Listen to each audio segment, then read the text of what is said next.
உன்னுடைய வாழ்க்கையில் நீ தனிமைப்படுத்தப்படும் போது வருந்தாதே. அந்த நேரத்தில்தான் உன்னை சுற்றி உள்ளவர்களின் சுயரூபம் உனக்கு தெரியும். நம்மை சுற்றி உள்ளவர்கள் எவ்வளவு போலியானவர்கள் என்று. தனிமைதான் ஒரு மனிதனின் வாழ்க்கையை செதுக்குகிறது.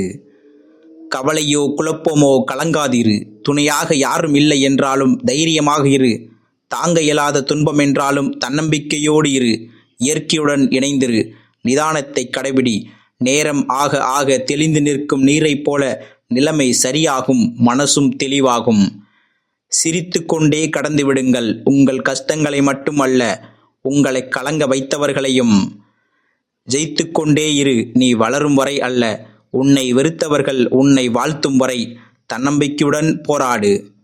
உனக்கு எது பிடிக்கவில்லையோ அதனிடம் இருந்து விலகி நில்.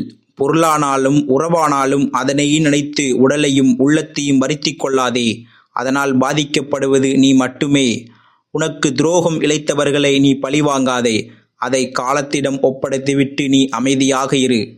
யாருக்கும் தெரியாமல் நீ சிந்தும் ஒவ்வொரு கண்ணீர் துளிகளையும் இறைவன் காண்கிறான். ஆகவே உனக்கு யாரும் இல்லை என்று ஒருபொழுதும் கவலைப்படாதே. இந்த உலகில் நமக்கென யார் இருக்கிறார்கள் என்று யோசிப்பதை விட நம்மை நம்பி யார் இருக்கிறார்கள் என்று யோசியுங்கள். உங்கள் வாழ்க்கை மாறும். உன் மனதில் நீ சுத்தமாக இரு. உன்னை சுற்றி எத்தனை போலி உறவுகள் இருந்தாலும் நீ வணங்கும் தெய்வம் அவர்களை உன்னை விட்டு விலக்கிவிடும்.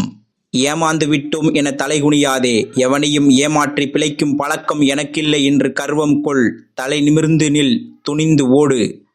நீ எதை தேடிக்கொண்டு இருக்கிறாயோ அதுவும் உன்னைத்தான் தேடிக்கொண்டு இருக்கிறது. நிச்சயம் ஒரு நாள் அது உன்னிடம் வந்தடையும்.